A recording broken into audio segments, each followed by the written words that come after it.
हाँ मैं मारती हूँ जंग के लिए तैयार। तो भाई इस पर्टिकुलर वीडियो में हम बात कर रहे होंगे कि भैया एग्जाम्स के बाद आखिर क्या क्या वो चीज़ें जो कि आखिर हमें करनी चाहिए। ठीक है, देखो एग्जाम्स के बाद हमारे पास बहुत सारा फ्री टाइम होता है और इस फ्री टाइम को हमें कभी भी वेस्ट नहीं करना चाहिए। ठीक है, तो एक चीज़ मेरे अंदर स्टार्टिंग से ही थी कि जब भी एग्जाम्स होता था तो मेरे से खाली नहीं बैठा जाता था। Like you guys also must be thinking कि यार रील स्क्रॉल करके थक गए, ये सब कुछ करके थक गए, सब कुछ करके थक गए और अब हमें कुछ ना कुछ करने के लिए चाहिए। ठीक है, एंड यार ये हर इंसान की कॉमन सी हैबिट होती है कि उसको कुछ ना कुछ काम करने को चाहिए होता है। तो इस वीडियो के अंदर हम 10 ऐसी चीज़ें डिस्कस कर रहे होंगे जो कि आप कर सकते हो एग्जाम्स के जस्ट बाद फ्री टाइम में, जिससे कि यार आपकी प्रोडक्टिविटी इनटू 10 टाइम्स हो जाएगी और आप नई नई चीजें सीख रहे होगे। सबसे पहली चीज आती है स्टार्टिंग अ यूट्यूब चैनल। अब भैया हम कंटेंट क्रिएटर नहीं बनना चाहते, we don't want to be a content creator. बहुत सारे लोग बोलेंगे कि हम क्यों यूट्यूब चैनल स्टार्ट करें, हमें नहीं बनना भैया, हमें कंटेंट क्रिएट करना ही नहीं है, हमारा तो कुछ और ही एम है। तो देखो यार यूट्यूब चैनल क्रिएट करने का फंडा यही जरूरी नहीं है कि हम कंटेंट क्रिएट करने के लिए ही एज अ कंटेंट क्रिएटर ही कंटेंट क्रिएट करें। इसके यूट्यूब चैनल क्रिएट करने के बहुत सारे रीजन है। First of all you learn how to communicate. ठीक है, अब देखो यार जैसे कि बहुत सारे लोग, अब मैंने क्या किया, मैंने कुछ ही टाइम पहले यहाँ पे एक पोस्ट डाला था जिसमें से मैंने क्लास 11th और क्लास 12 कंप्यूटर साइंस के जितने भी स्टूडेंट्स हैं जिन्होंने कि चैनल से पढ़ा था, मैंने उनसे बोला था कि आप लोग अपने कुछ व्यूज शेयर करें। ठीक है, आप लोगों को कैसे हेल्प मिली सारी चीजें। तो वो लोग में से मेरे पास एक ईमेल आती है कि भैया मैं कैमरा शाई हूँ बहुत ज्यादा एंड मेरे से बोला नहीं जाता कैमरे के सामने। तो ये चीज बहुत ज्यादा नोटिसिंग है। ठीक है, और आप लोगों को ये चीज डेवलप करनी पड़ेगी अपने अंदर। देखो कैमरे के सामने बोलना एक स्किल है पूरी की पूरी। ठीक है, ये ऐसा नहीं है कि भैया बहुत ज्यादा कोई आर्ट है और मैं एक कैमरा पर्सन नहीं हूँ और मैं मुझसे कैमरे के सामने बोला नहीं जाता। कैमरे के सामने बोला जाना सीखा जा सकता है। तो सबसे पहले बात करते हैं कि भैया आप बता रहे हो कि यूट्यूब चैनल स्टार्ट करो, क्या आपने भी ऐसा कुछ किया था जो आप हमें बता रहे हो? तो यस, मैंने यार अपना यूट्यूब चैनल क्लास 10th से ही स्टार्ट कर दिया था। जब मैं क्लास 10th में था तब हमारे स्कूल, हमारे पूरे ओवरऑल इंडिया, ओवरऑल वर्ल्ड में लग गया था लॉकडाउन। ठीक है, तो जिसकी वजह से यार क्लास 10th में हमारी सारी क्लासेज जो थी वो ऑनलाइन वगैरह हो रही थी या फिर नहीं ही हो रही थी ऑलमोस्ट। ठीक है, तो उस टाइम पे सारी वर्कशीट्स वगैरह जो भी हमारे स्कूल की तरफ से आती थी, मैं उनके सॉल्यूशंस वगैरह अपलोड करता था। उस टाइम पे ना मुझे एडिटिंग आती थी, ना मुझे अपलोडिंग आती थी, ना मुझे वीडियो कैसे बनाना है, कैसे कैमरा होल्ड करना है, कैसे आवाज रिकॉर्ड करनी है, मेरे पास कुछ भी नहीं था, ना कुछ सेटअप ना कुछ। ठीक है, और वो यार वीडियोस थोड़ी बहुत बस ऐसी ही क्लास के ग्रुप में शेयर हो जाती थी और वहीं 30-36 व्यूज में काम हो जाता था। बट यार अब यहाँ पे जो सीखने वाली बात ये है कि यार आपको यहाँ से जो मुझे चीज़ें सीखने को मिली वो थी यार सबसे पहले मेरे कैमरे के सामने बोलने मेरे लिए बहुत ज़्यादा आसान हो गया। मेरे लिए बहुत ज़्यादा आदत हो गई मुझे, मतलब कैमरे के सामने बोलना है, सामने कैमरा है, इंटरैक्ट करना है एंड ऐसे सोचना है कि वो एक ऑडियंस है। ठीक है, तो ये स्किल आपके अंदर होनी चाहिए और यूट्यूब जो है आपको ये वाली स्किल डेवलप करा देता है। ठीक है, तो सबसे इंपॉर्टेंट चीज़ आपको कैमरे के सामने बोलना आना चाहिए। सेकंड चीज़ जो यार आप कर सकते हो वो है लर्निंग अ न्यू लैंग्वेज। तो यार देखो न्यू लैंग्वेज के नाम पे बहुत सारे लोग डर जाते हैं कि भैया न्यू लैंग्वेज कैसे सीखेंगे। ठीक है, और यार इसमें मोस्ट कॉमनली सबसे पहले मेरा जो आप लोगों को रेकमेंडेशन होगा वो होगा इंग्लिश का। ठीक है, क्योंकि इंग्लिश स्पीकिंग आज के टाइम में मस्ट है एंड मैं भी इंग्लिश में बोल सकता हूँ बट मैं हिंदी में बोलता हूँ क्योंकि कम्युनिकेट करने में ज़्यादा ईजी रहता है, आप लोगों के साथ समझने में ज़्यादा ईजी रहता है, कनेक्ट ज़्यादा अच्छा कर पाते हैं। बट यार इंग्लिश स्पीकिंग बहुत ज़्यादा इंपॉर्टेंट है, चाहे आप कहीं भी फर्दर इंटरव्यू में जाओ, आप किसी भी इंटरव्यू में जाओ। ठीक है, जैसे कि यार मेरा भी हेड बॉय का इंटरव्यू हुआ था क्लास 12 में, तो वहाँ पे जितनी भी कम्युनिकेशन थी हमारे साथ वो टीचर्स ने इंग्लिश में की थी। ठीक है, हमें सिलेक्ट करते वक्त। तो यार मैंने भी जो भी कम्युनिकेशन थी अपनी उस इंटरव्यू में, मैंने भी अपनी कम्युनिकेशन इंग्लिश में ही की थी, जिस वजह से यार अच्छा खासा मेरे को सिलेक्शन उसका मेरे को ही सिलेक्शन मिला था। तो यार इंग्लिश सीखना बहुत ज़्यादा ज़रूरी है, सिर्फ एक एस्पेक्ट में नहीं, सिर्फ सारे के सारे एस्पेक्ट में इंग्लिश आना बहुत ज़्यादा ज़रूरी हो चुका है। और अगर आपको इंग्लिश पहले से ही आती है then you can further look for other languages too, like जैसे कि आप फ्रेंच वगैरह देख सकते हो। ठीक है, फ्रेंच लैंग्वेज यार मैं साथ साथ में भी कर रहा था, थोड़ा साथ में सीख रहा था। और सबसे सीखने का फ्रेंच लैंग्वेज सीखने का सबसे अच्छा तरीका है डुओलिंगो। ठीक है, और ये कोई पेड प्रमोशन नहीं है बट जो मेरे को सही लगा मैं वही आपको रेकमेंड करना चाहूँगा। डुओलिंगो यार एक ऐसा ऐप है जिसमें कि आप इजीली सारी लैंग्वेजेस सीख सकते हो, तो उसको डाउनलोड कर लेना, बहुत अच्छा ऐप है, मेरी तरफ से सेल्फ रिकमेंडेशन है। तीसरी स्किल जो आप सीख सकते हो वो है लर्निंग अ म्यूजिकल इंस्ट्रूमेंट। अब भैया हमारा म्यूजिक में कोई रिलेशन है ही नहीं। अब देखो यार जरूरी नहीं होता कि हम लाइफ में कुछ भी करें वो सब कुछ हमारी लाइफ में हमारे गोल ओरिएंटेड हो। ठीक है, कुछ चीज़ें हमें ऐसी भी करनी चाहिए जो कि हमें थोड़ा सा डेविएट करे, एक नई स्किल दे, जिससे कि यार अगर आप किसी भी जगह पे जाओगे तो आपके पास ज़्यादा बताने को होगा, आपके पास ज़्यादा चीज़ें होंगी कि आपको क्या क्या चीज़ें आती हैं। राइट, तो अब यार मेरे रिकमेंडेशन में ये देखो, मैंने पर्सनली कोई भी म्यूजिकल इंस्ट्रूमेंट सीखा नहीं। ठीक है, बट कई लोगों का इंटरेस्ट होगा और वो चाहते भी होंगे अपनी इन सब चीज़ों को सीखना। अब म्यूजिकल इंस्ट्रूमेंट में सबसे कॉमन जो बॉयज का ज़्यादा पसंद में होता है वो होता है गिटार। ठीक है, बॉयज को गिटार बजाना बहुत ज़्यादा पसंद होता है। तो अगर आप चाहो तो फिर आप एक गिटार परचेज करके गिटार बजाना सीख सकते हो और गिटार वगैरह बजाना अच्छे से आपको आ जाएगा। ठीक है, और एंड गर्ल्स के लिए यार गिटार वगैरह, पियानो वगैरह जो भी आपको पसंद है, ठीक है, जो भी आपको अच्छा लगे वो आप सिलेक्ट करके आप उसको सीख सकते हो। ठीक है, उसका कोई कोर्स वगैरह भी कर सकते हो, वरना यूट्यूब तो यार है ही पूरा नॉलेज का भंडार। ठीक है, तो वहाँ से भी आप इजीली सीख सकते हो। नेक्स्ट चीज़ आती है स्टार्ट रीडिंग मोर बुक्स। अब भैया अभी क्या कह रहे हो, अभी तो हम एग्जाम से फ्री हुए हैं, अब अभी तक तो हम इतनी सारी बुक्स पढ़ रहे थे, फिर से बुक्स पढ़ें। तो देखो यार, हमारी जो कोर्स की बुक्स होती हैं वो कुछ इस तरीके से डिज़ाइंस होती हैं कि वो हमें नॉलेज देती हैं सिर्फ हमारे कोर्स से रिलेटेड, ठीक है। हमारे ये सब चीज़ें नॉलेज हमें डेली लाइफ की नॉलेज हमें नहीं मिल पाती वहाँ से, ठीक है। तो हम जो नॉलेज की बात कर रहे हैं, मैं जो बुक्स की बात कर रहा हूँ वो है self development books, non fiction books, ठीक है, जिससे कि यार आपको बहुत ज़्यादा डोमेन में समझ में आएगा, बहुत ज़्यादा वेराइटीज ऑफ समझ में आएगा कि कितनी तरीके की बुक्स होती हैं, क्या क्या नॉलेज होती है लाइफ के बारे में, क्या क्या, मतलब बहुत सारी चीज़ें, ठीक है। और बुक्स के नाम पर यहाँ पे पूरी की पूरी लिस्ट आपको लेके सामने, ठीक है। आप इसमें से कुछ भी कॉमन सी बुक्स में जैसे आपको बता दो, सबसे पहले तो भाई आप सब लोगों की सबसे अच्छी, ठीक है, स्पिरिचुअल से रिलेटेड नहीं है बट मैंने पढ़ी है, ठीक है। ये सब कुछ चीज़ें श्रीमद् भागवत गीता को एज अ स्पिरिचुअलिटी बुक मत देखना, इसको एज अ देखना कि ये लाइफ की नॉलेज वाली बुक है जिसको कि आप गेन कर सकते हो, ठीक है। लाइफ की कोई भी नॉलेज चाहिए, कुछ भी प्रॉब्लम है तो इसको पढ़ना मस्ट है, ठीक है। मस्ट रिकमेंडेड बुक, मतलब कहीं पर भी आप जाओगे तो ये वाली बुक तो आपको रिकमेंडेड है ही। बाकी अगर आप बिजनेस वगैरह माइंडसेट के हो, ठीक है, तो 0 to 1 अगर आप बिजनेस वगैरह सीखना चाहते हो, that is a best book for learning business, ठीक है। तो बहुत सारी बुक्स है, अगर बुक्स के लिए आपको अलग से चाहिए तो मैं साइड साइड रिव्यूज वगैरह भी बना सकता हूँ, ठीक है। अगर आपको चाहिए होगा तो आप मेरे को बता देना। बाकी यार यहाँ पे बहुत सारी बुक्स हैं, और साइकोलॉजी ऑफ मनी सीखनी, मतलब मनी वगैरह की सीखनी है तो ये वाली बुक मनी वगैरह मैनेजमेंट के लिए, कैसे पैसों का मैनेजमेंट करना चाहिए, तो उसके लिए ये वाली बुक बेस्ट है, ठीक है। तो बहुत सारी बुक्स हैं यार, आप चाहो तो फिर, ठीक है, बहुत सारी बुक्स हैं, आप कितनी भी पढ़ सकते हो, बट आई वुड रिकमेंड कि अभी जितना आपके पास टाइम है, इस टाइम में आप एटलीस्ट 2 नॉन फिक्शन बुक्स जरूर पढ़ें, ठीक है। क्योंकि यार इससे होगा क्या, और सबसे छोटी मोटी बुक्स भी पढ़ सकता है, जैसे कि इकिगाई बहुत छोटी बुक है, ठीक है, और बहुत अच्छी बुक है। आई स्ट्रिक्टली रिकमेंड दिस। मैंने इस बुक को पूरा पढ़ लिया एंड मैं 2 से 3 बार पढ़ चुका हूँ, ठीक है। इसकी एक एक चीज़ मतलब डीप दिमाग में घुस जाती है और दिमाग को टच करती है, और जो फिर मज़ा आता है ना, मतलब इस बुक को पढ़ने का अलग इंटरेस्ट है अपना। एंड बहुत कामिंग, बहुत अच्छी थी बुक, बहुत लाइफ लॉन्ग की, कैसे जापानीज लोगों का सीक्रेट की कैसे वो ज़्यादा जीते थे, तो वो सब कुछ चीज़ें इसमें बता रखी हैं। एंड बहुत अच्छी बुक है, बहुत चीप, ज़्यादा महंगी भी नहीं है, तो आप इसको ईजिली इसको कंसिडर कर सकते हो, बहुत अच्छी बुक है, राइट। तो बुक्स वगैरह आपको पढ़ना स्टार्ट कर देना है।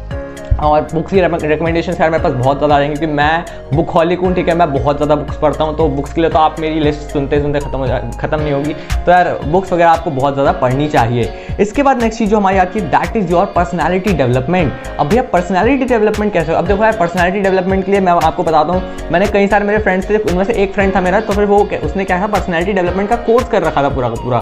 बट यार पर्सनैलिटी डेवलपमेंट इज समथिंग जो कि कोर्स वगैरह से सीखी नहीं जा सकती, ठीक है। हाँ, कई लोग पर्सनैलिटी डेवलपमेंट का कोर्स भी करते हैं एंड उससे सीखते भी हैं, बट यार पर्सनैलिटी डेवलपमेंट एक ऐसी चीज़ है जिसके लिए कोर्स करना कंपलसरी नहीं होता बिल्कुल भी, ठीक है। पर्सनैलिटी डेवलपमेंट क्या मतलब, हम खुद को कैसे डेवलप करें, ठीक है। खुद को डेवलप करने के लिए ज़रूरी है खुद को समझना कि हम है कैसे, ठीक है। हमको अपनी साइकी के हिसाब से खुद को एक्ट कराना है, और उसी को पर्सनैलिटी डेवलपमेंट कहते हैं। अब देखो यार, इसमें सब कुछ चीज़ें आती है पर्सनैलिटी डेवलपमेंट में। ग्रूमिंग आ जाती है, खुद का सेल्फ नरिशमेंट हो जाता है, और खुद की इंप्रूवमेंट्स हो जाती है, ठीक है। अपना ड्रेसिंग स्टाइल्स हो सकता है, और आपका हेयर स्टाइल वगैरह बॉयज़ के लिए एंड गर्ल्स के लिए भी सिमिलर वे में पर्सनैलिटी डेवलपमेंट का मतलब होता है, ठीक है। तो आप पर्सनैलिटी डेवलपमेंट के ऊपर पूरा फोकस करें, ठीक है, जितना हो सके। एंड आई नो यार, मेरी पर्सनैलिटी भी कुछ खास नहीं है, बट हाँ, आप लोगों को अपनी पर्सनैलिटी के ऊपर पूरा फोकस करना होगा।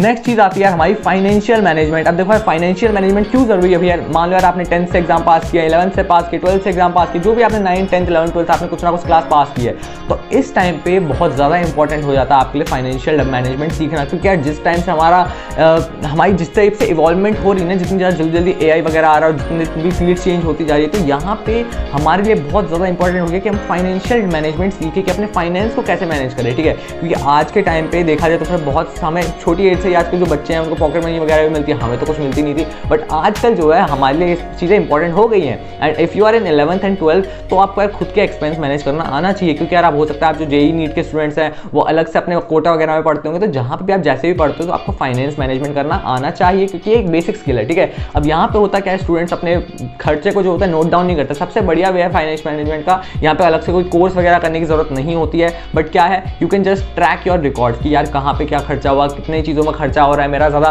खाने पीने में हो रहा है, फिर खर्चा कम हो रहा है, किस चीज़ में मेरा खर्चा ज़्यादा हो रहा है, कहाँ पे। You just have to track your everything, ठीक है।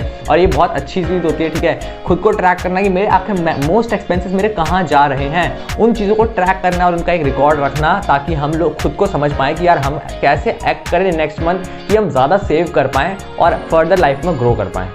नेक्स्ट चीज़ आती है भैया, start looking for business series. अब ये बिजनेस सीरीज क्या है भैया? अब देखो यार, आप में से बहुत लोग सोचेंगे कि यार हम बिजनेस में है ही नहीं भैया, हमें तो बिजनेस में कोई इंटरेस्ट है ही नहीं, हमें तो बस कोई अच्छी जॉब करनी है एंड देन दैट्स इट, हमें तो जॉब वगैरह करनी है, हमें तो बिजनेस में इंटरेस्ट है ही नहीं। तो देखो यार, बिजनेस इज नॉट समथिंग कि जो सिर्फ बिजनेस मैनेजमेंट ऐसी चीज नहीं है जो कि सिर्फ बिजनेस वाले सीख सकते हैं, ठीक है। बिजनेस मैनेजमेंट एक ऐसी चीज है जो कि हमारी लाइफ से डायरेक्टली रिलेटेड है। कैसे रिलेटेड है? तो बिजनेस मैनेजमेंट में हम जो भी चीजें सीखते हैं ना, वो डायरेक्टली इनडायरेक्टली हमें कहीं ना कहीं पे हेल्प करती है, ठीक है। एंड ये जरूरी नहीं है कि हमें सिर्फ बिजनेस में हेल्प करेगी। बिजनेस एक ऐसी चीज है जो हर एक इंसान को पता होनी चाहिए, ठीक है। क्यों पता होनी चाहिए? क्योंकि यार ये हमारी लाइफ से डायरेक्टली कनेक्टेड है। जितनी भी चीजें होती है, जितनी भी ट्रांजैक्शन होती है, सब बिजनेस के थ्रू चल रहा है, ठीक है। दुनिया पूरा का पूरा दुनिया बिजनेस के थ्रू चल रहा है। तो इसलिए आपको बिजनेस की कुछ नॉलेज, थोड़ी बहुत नॉलेज होनी चाहिए, जिससे कि यार आपकी स्किल को डेवलप करेगा, आपका माइंड को ब्रॉडन अप करेगा कि कैसे कैसे बिजनेस के आइडियाज हो सकते हैं, ठीक है। एंड बिजनेस की सीरीज देखने के लिए आप किसी को भी फॉलो कर सकते हो, बट सबसे बेस्ट मैं जो देखता हूँ और मैं जो रिकमेंड करता हूँ that is Sandeep Maheshwari sir की सीरीज, ठीक है। उसको देखो, उसमें से बहुत सारे एपिसोड्स हैं, ठीक है। वहाँ पे आप डेली अगर एक एपिसोड भी देखते हो, rather than wasting your time in these web series वगैरह जो भी फालतू जिसमें आपको कुछ भी सीखने को नहीं मिलता, इन सब कुछ को छोड़ के अगर आप कुछ ऐसी चीजें देखो जो कि आपके लिए ज्यादा प्रोडक्टिव है, जो कि आपका माइंड ओपन अप करेंगी, तो वो चीजें आपके लिए बहुत ज्यादा बेटर रहेंगी। नेक्स्ट चीज आती है यार फिजिकल फिटनेस / जिम। अरे भैया क्या बता रहे हो, फिजिकल फिटनेस, ठीक है। तो देखो यार, हाँ, अब आजकल के टाइम पे फिजिकल फिटनेस बहुत ज्यादा इंपॉर्टेंट हो गई है, ठीक है। क्यों हो गई है इंपॉर्टेंट? क्योंकि यार आजकल के टाइम पे जिसको देखो, ठीक है, सोशल मीडिया में कहीं जाओ या फिर कहीं भी जाओ, आजकल सारी की सारी चीज़ों में डेवलपमेंट बहुत ज़्यादा इंपॉर्टेंट हो गया, ठीक है। और जिम वगैरह, फिजिकल फिटनेस वगैरह के लिए बहुत ज़्यादा लोग आजकल भागते हैं, ठीक है। आजकल लोग जिम वगैरह के लिए बहुत ज़्यादा इन्वॉल्व हैं, ठीक है। तो आज अभी के लिए सबसे ज़्यादा इंपॉर्टेंट, मतलब बेसिकली सबसे बेसिक नीड हो चुकी है इंसान की कि वो जिम वगैरह जाए, उसकी फिजिकल फिटनेस बहुत अच्छी हो, ठीक है। तो यार आप लोग चाहें तो आप स्टार्टिंग से ही, अभी से ही, 9th से 10th से 11th 12th से ही, जब से भी आप अभी देख रहे हैं इस वीडियो को, तब से ही आप अपनी फिजिकल फिटनेस के ऊपर ध्यान रख सकते हैं, ठीक है। फिजिकल फिटनेस के ऊपर क्या ध्यान रखना है? अगर आप चाहें तो घर के ऊपर छोटी मोटी एक्सरसाइज कर सकते हैं घर में ही, ठीक है। एंड अपने खाने वगैरह में अच्छे से ध्यान रख सकते हैं। That's it. फिजिकल फिटनेस में यार कुछ ज़्यादा खास नहीं है, ठीक है। एंड आई नो कुछ लोगों की बॉडी जो होती है बचपन से उतना डेवलप नहीं होती है, तो फिर उनकी बॉडी को ग्रो करने में थोड़ा लेट टाइम लगता है, ठीक है। But exercise is something that you should do daily, ठीक है। एक्सरसाइज वगैरह मैं भी डेली करता हूँ एंड आप लोगों को भी डेली करनी चाहिए। अगली चीज है यार लर्न AI। यस भैया, लर्न AI क्या मतलब भैया? देखो यार, आजकल के टाइम में जो कि इतना ज़्यादा इवॉल्व हो रहा है टाइम इतनी जल्दी, कि आर्टिफिशियल इंटेलिजेंस ने 1 से 2 साल के अंदर अंदर ही पूरी तरीके से दुनिया को चेंज कर दिया है, ठीक है। जो काम पहले घंटों में होते थे, अब वो काम मिनटों में हो रहे हैं, ठीक है। तो सबसे ज़्यादा इंपॉर्टेंट हो जाता है हमारे लिए इस AI को समझना, आर्टिफिशियल इंटेलिजेंस को समझना। क्योंकि जैसे कि आपको पता है AI की वजह से जॉब्स को कितना ज़्यादा खतरा आ रहा है। अब जॉब्स को रिप्लेस कहते हैं कि जॉब्स को रिप्लेस हो जाएंगे, बट जॉब सीधे रिप्लेस, AI जॉब रिप्लेस नहीं करेगा। जॉब जो रिप्लेस करेगा वो पर्सन करेगा जिसको AI की नॉलेज होगी, राइट। तो AI की नॉलेज आपको सीखना बहुत ज़्यादा ज़रूरी है, राइट। तो AI आपको जैसे भी सीख सकते हो। अब बहुत सारे लोगों के मन में क्वेश्चन होता है कि भैया हम क्या करें, AI सीखना है तो क्या हम कोई कोर्स करें, हम कोई ChatGPT का कोर्स करें, ये वाला कोर्स करें? यार देखो, मेरी नज़र में बट आई थिंक इन सब चीज़ों के, AI वगैरह की चीज़ों के कोई अलग से कोर्स करने की ज़रूरत नहीं होती है। यूट्यूब पे जितना है बहुत ज़्यादा है, ओके। ये बहुत ज़्यादा नॉलेज जो है ऑलरेडी फ्लडिंग हो रही है यूट्यूब से, ठीक है। एंड बहुत सारे लोग जो यूट्यूब में फ्री कंटेंट डाल रहे हैं, तो जो पेड कंटेंट वाले वो परेशान हो रहे हैं कि यार जो कोर्सेज बना रहे हैं कि यार हमारे लिए तो कुछ, हमारे पास तो कोर्सेज के परचेज ही नहीं आ रहे हैं। आप चाहो, इफ़ यू वांट, तो आप खरीद सकते हो कोर्सेज ChatGPT वगैरह के ऊपर या किसी भी AI टूल के ऊपर, but I don't personally recommend, ठीक है। मैं भी यूज़ करता हूँ AI टूल्स का एंड मुझे पर्सनली इन सब चीज़ों, किसी टूल्स की यूज़ करने की ज़रूरत नहीं पड़ती। मेरे को कोई कोर्स वगैरह खरीदने की ज़रूरत नहीं पड़ती, मेरा काम खुद से ही हो जाता है, ठीक है। जैसे कि यार कॉमनली हम प्रॉम्प्ट डालते हैं ChatGPT वगैरह में, तो आप जैसे जैसे आप थोड़ा सीखने लग जाओगे, जैसे जैसे आप एक से बाद एक प्रॉम्प्ट डालोगे, तैसे तैसे आपको समझने लग जाएगा, आपको समझ में आ जाएगा कि क्या मैं प्रॉम्प्ट डालता हूँ कि वो किस तरीके का रिप्लाई देता है, ठीक है। तो मतलब जैसे कि हम सामने वाले इंसान को समझते हैं कि ये सामने वाला इंसान किस तरीके से रिएक्ट करता है हमारी बातों के ऊपर, सिमिलर वे में हमें ChatGPT के लिए भी समझना है कि अगर मैं ऐसा बोलूँगा तो वो कैसे रिएक्ट करेगा। तो अगर मुझे इससे ये वाला काम कराना है तो मुझे उसको किस तरीके से बातों में बताना पड़ेगा, राइट। तो यही चीज़ सीखने वाली है ChatGPT से रिलेटेड। अगली and the last 10th tip for you all जो कि आप कर सकते हो, वो है यार अटेंड सेमिनार्स, वर्कशॉप्स और वट एवर यू कुड। अब यार ये चीज़ होती है जो कि समझ में नहीं आती स्टूडेंट्स को कि भैया ये कैसे होगा, मतलब हमें सेमिनार्स वगैरह क्यों अटेंड करने चाहिए, राइट। तो सेमिनार्स वगैरह अटेंड करने का रीज़न ये है यार, क्योंकि आजकल के टाइम में हम लोग घर के अंदर कैद हो चुके हैं, राइट। अगर मैं सही बोलूँ तो फिर आजकल के टाइम पे वी हैव जस्ट, हम लोग बस घर जाएंगे, स्कूल जाएंगे, घर से स्कूल, स्कूल से घर, एंड कोई भी कम्युनिकेशन हमारी नहीं हो रही है, राइट। एंड इसकी वजह से यार हमारी कम्युनिकेशन स्किल्स बिल्कुल बहुत ज़्यादा ख़राब हो चुकी है। एंड यहाँ पे किसी भी वर्कशॉप को अटेंड करना, किसी भी सेमिनार को अटेंड करने से होता क्या है, हम वहाँ पे एक नई स्किल सीखते हैं एंड हम लोगों से इंटरेक्ट करना सीखते हैं, हम सोशलाइजेशन सीखते हैं कि आखिर लोगों से बात कैसे करते हैं एंड कैसे कम्युनिकेट किया जाता है, और बहुत सारी चीज़ें सीखते हैं, ठीक है।